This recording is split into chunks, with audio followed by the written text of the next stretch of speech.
couple of the mint things, a few more of the mint things. You know what? Whatever. Let's just do this. This is Goji Berry that I think I'm going to move up front, and I'm going to pop an elder in here because the elder should take up basically this whole area. I'm a little concerned about it cutting the sunlight down here. Might rethink that. But I'm thinking about taking some softwood cuttings from this new growth because I could probably get,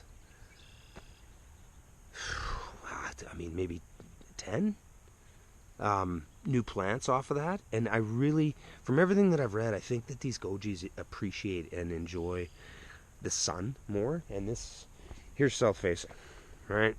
So the sun comes up way over here, and it gets this little bit, like it gets obviously ambient light and a touch of morning light, but I just think it'd be happier I could find something better for that spot. Potato boxes are looking good. In fact, I'm going to have to get on top of turning and sifting through my compost so that I can get these hilled up, because a bunch of them really need it. The yarrows that I planted in between each are looking great. Like, they just, man, you can plunk that thing in. Don't give a second thought to it. Like, it takes nothing to get it to root and grow really well. Again, I think there's 12 different types, and I've got these all written down. We got a little pallet place just down the road and around the corner from us. So when they make pallets, the wood that they buy is either, you know, I mean, it's not very great grade of wood, but it'll stick out that far, right? And they come through and saw it. So they got huge bins out front. Like, I'm thinking of making biochar out of it. We use it for just having fires out in the backyard, but it's free, right? Free. My exactly favorite price right there. Peas aren't looking bad. The peas are not looking bad. This was sort of my first little sowing of carrots. And unfortunately, one of my cats, whenever I pull the mulch back and set up a bed, right, it's just all nice dirt. That's prime. I need to roll in that type territory. So after 4 or 5 times of that, that's what a fairly even sowing gave me. Here's a second sowing of carrots. I believe those are radishes. They look like radishes. Turnips over here, and we got some sui choy and pak choy, and oh, I gotta look at my little chart. It's brassica of some kind. Might be cabbage. I don't know. We'll find out shortly. These things are unbelievable. Popped in yesterday all of the cukes up the back. They were just not loving life in those tiny little 6-cell seed starter things. And I'd watched another couple of videos that had said, like, ooh, they're kind of temperamental. They really don't like being transplanted all that much. So I tried to keep them in there until I could get them in the ground. So it was just sort of a one-time shot. I put them in yesterday, and they were looking pretty sluggish. I did let them dry out. It's easier to pull them out of the trays, obviously, when it's dry than when they're wet. And they have perked up a ton. They really... That's better. That's better than... They're happier than they were yesterday. A couple of 4 pepper... Couple or 4? A couple of a couple. Yeah, 4. Pepperoncinis in there.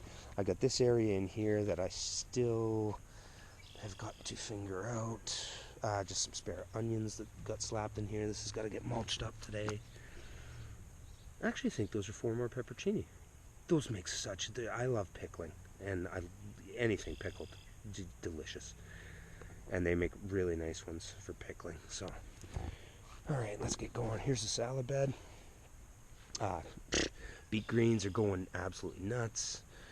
Couple extra kale there. We got some endive and just loose lettuce. It's really weird. I wish I'd taken a video before it started raining last night, because you wouldn't believe how much bigger these are. You can water your garden all you like, but there's something about rain. Just that slow, steady seep down. It's just cool to see. Like, there's a couple volunteer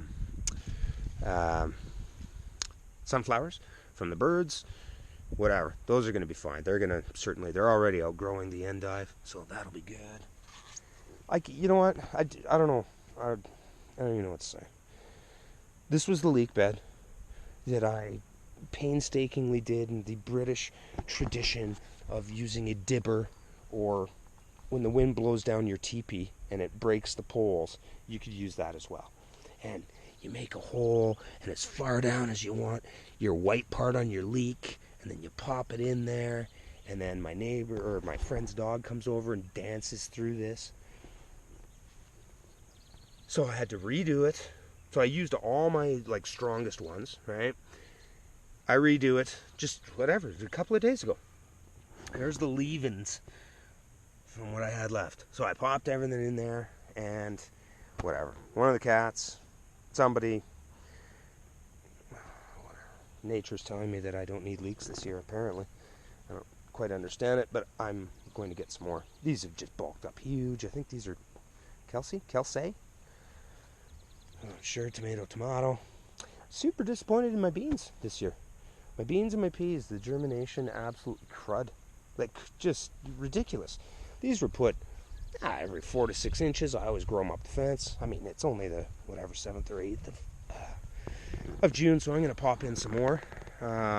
This is where I decided to put the horse radish. Oh, yes, I had a nice lady ask if I would show where I put all the shade-loving stuff. This gets some morning sun, but it gets shade for most of the day from this tree. I put the horseradish in here and the blue vervain here. Peas are intended to come up the fence, and I think I got beans in the back, and then obviously 1, 2, 3 or so sunflowers. And then this is like a decorative corn that's in the birdseed thing. Again, peas all along the back, but not really, so I'm going to reseed that today. Swiss chard I think I put in there, and then a whack of radishes. Again, crap germination here.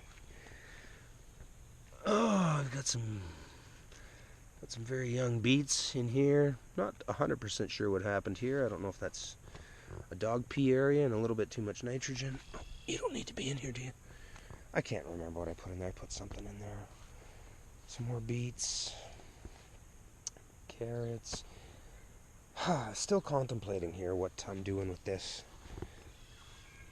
I don't know if I'm going to put a pumpkin in here, or if I should just say screw it and throw a bunch of sweet peas, and this will just be a pollinating palace of pleasure. I don't know. I don't know yet. We'll figure it out. Oh, these I grew from seed, which is, well, sorry, not the dill. That just comes back all the time, but the rosemary and the sage and the parsley.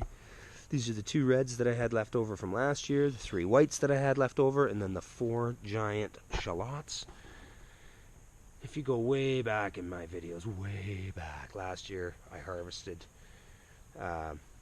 my shallots, and there was 4 just monsters, and I kept them, dried them out, kept them all the way through the winter, and popped them in, and they were the first thing just opening up. So some more peppers in here, and then some purple spinach, which is just about the coolest thing ever. The leaves are very, very thick. Like, it seems thick. Normal spinach, a nasturtium that was growing in my compost.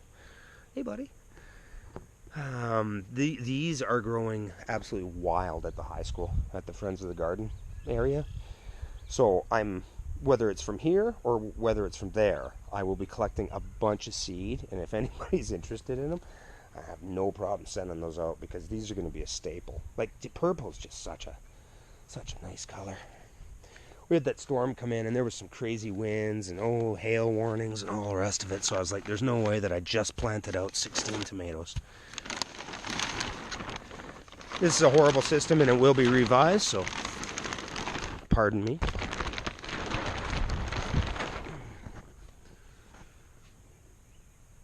I'll roll this entire thing up, actually, and get those cups out of there. I don't like that. But there you go. Like, that is looking so much greener just in a couple of days. They're just happy to be in the ground. I'm going to set up a string system today. Screw some wood to the sides and run it over top. Pull some strings down so that I can try and string these up. I know that that's an indoor method, and I guess it wouldn't hurt to try it outside once. The big huge cages, they're only 4 feet, and like any indeterminate tomato worth its weight in salt's growing more than 4 feet. So now you got it flopping over and it's pinching the main stem and man. Basil's looking good too. I think I'm going to take off a bunch of the lower leaves. Maybe even harvest some and get it drying again since we just made dog treats. Oh, chamomile. You didn't like that wind. What's up, girl? Come on now. Well, I will stake you up today then too. I didn't know that was a thing you did. Anyway, in here, these are some volunteer trees that have popped in. I think they're going to come out. I tried to pop in radishes. Well, sorry, that's a very inaccurate statement. I popped in radishes, and we've already gone through most of them, and I need to get better at the succession sowing because you start eating fresh food, and it's like you turn around, it's gone. We like parsley, obviously. Sage is a very sacred herb, and I very happy to have grown it from seed. It seems to be doing extremely well. And I'm going to put a different hoop house cover on this and see if I can overwinter some of that because it is fairly hardy. Some more bergamot or bee balm. I'm going to cut off actually some of these long ends. This is what I grew inside, and I don't know that I would have started it quite as early, but this is a perennial, so I'm not going to have to start it again. I think that's about... Oh, there was 2 other shade ones that Deborah Christmas was asking about. What was it? The Lady's Mantle and Wild Ginger, both like shade, so I put them up on this side. As far as those live medicinals, maybe I should just do my own video on it. Oh, you guys got dirt splattered, eh? This is the Wild Ginger, so this should... I mean, these grow very tall. Wild Ginger stays short, so I thought that'd be good. One of the lettuces still rocking in the lilies. I'm going to have to stake these too. It gets so windy here. Oh, that's not good. Oh, that's not good. Okay, I'm going to get on that right away. And then here's the Lady's Mantle in here, which certainly enjoyed the rain. I need to get this mulched up as well. Oh, some new growth coming. I think I might take off these old leaves and let's start fresh. Anyway, thanks for watching. Sorry it was a long tour, but it is what it is. Have a great day. We'll talk to you later.